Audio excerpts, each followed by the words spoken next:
Herman. I had the pleasure of meeting her a year ago when we went through Co-Starters, and I'm so excited to hear her story tonight. Give it up for Judy.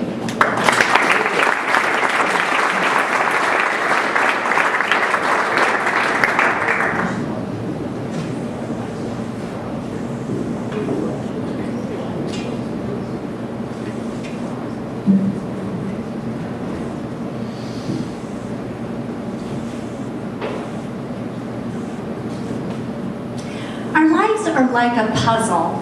Like this one that my 7-year-old granddaughter started doing. She found the 4 corners first and then gathered all the edges. And our lives are also like this puzzle. We don't have the box top to see the full picture. And we generally don't start with the 4 corners. But one of those corners that we need to start with is our early childhood experiences.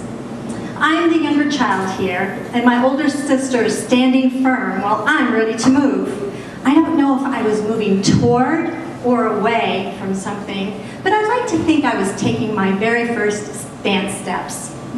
Being born in the 50s, children were taught to be seen and not heard. As you can see, I did exactly as I was supposed to. With the big people looking on, I obediently posed under the kitchen cabinet for this photo op. And I always, of course, had my big sister that was looking down on me throughout my childhood. I'm about 4 or 5 years old in this photo, the little girl with the blonde hair looking up. Look carefully what my dad is holding. Steve Jobs was just a year older than me, and we didn't go to school together, but it sure looks like my dad thought of the iPhone way before he did. I'm in a yellow dress, standing next to my sister, along with uncle and cousins on tricycles. Notice that I'm the one with the binoculars around my neck. I must have been curious about relationships then. Most of you are figuring out what year that car was. For several generations, we've come in multiples of 4. My mom is a toddler in this oldest picture, and she's one of 4 children. My grandmother, who's still living today at 97, not in this picture, she's also one of 4 children. I'm one of 4 children, and I have 4 grown children. And guess how many grandchildren I have?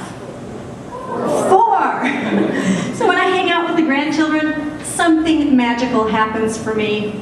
They take me into another dimension of clarity, and we have so much fun together. It takes time to notice the wonder, value, and mystery of our lives. Like the puzzle piece you put together, you might notice it in a rainbow, this bigger picture, or a picture in the clouds. And when you slow down and look around, you'll notice what you didn't expect. You may notice it after a camping trip on the bluff my husband and I took at Lula Lake in the midst of the fog. The puzzle pieces come together through the haze of our lives. We can see the bigger picture when we make space to reflect and appreciate what's in front of us. For me, I've had a ritual for several years of writing in a journal. And as you can see, I've done that for many years, and this doesn't even include the digital journals that I have. But for me, it's given me perspective. By the way, journal writing is great for your mental health, and there's some wonderful research around that. But what keeps us from noticing is our technology.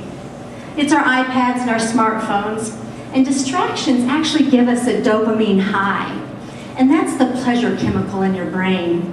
And think about that every time that you do a like on Facebook or you have a retweet on your Twitter feed. We may be missing the bigger picture. That unfinished business in our lives, or shall we say the missing puzzle pieces, they keep us from knowing our stories, the bigger story that we have. It's like when my iPad became dysfunctional, it just plain old froze up. And then I couldn't figure out what was wrong, but come to find out, there were so many apps going on in the background, all I had to do was swipe them away. And isn't that what our past is like?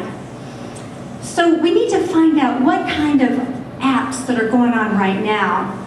We need to make sense of our past. We have a limited story of our own worthiness and a limited perspective that keeps us living our purpose.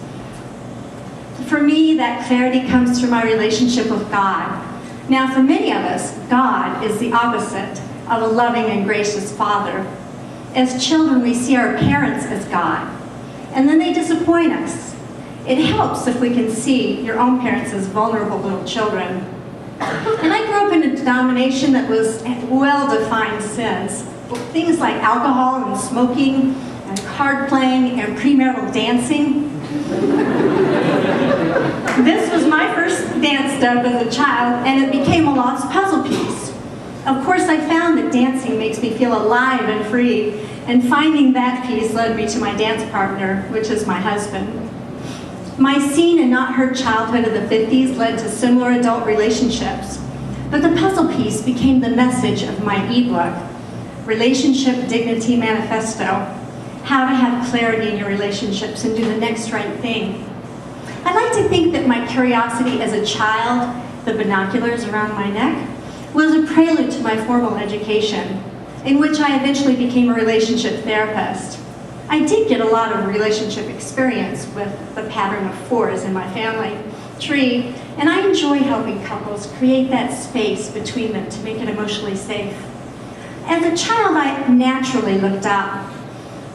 Not only do I look up now, but I look beyond and I notice the wonder and the mystery of the world.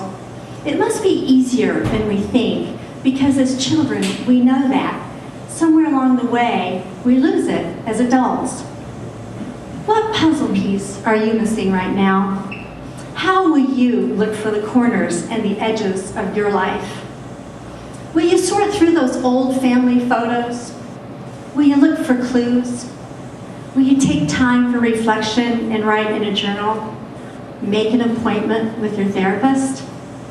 Turn off your technology for an entire weekend? What's the next right thing for you to do to begin putting the puzzle pieces of your life together and to see the mystery and the value and the wonder of your life's purpose? How will you seek the bigger picture? Thank you.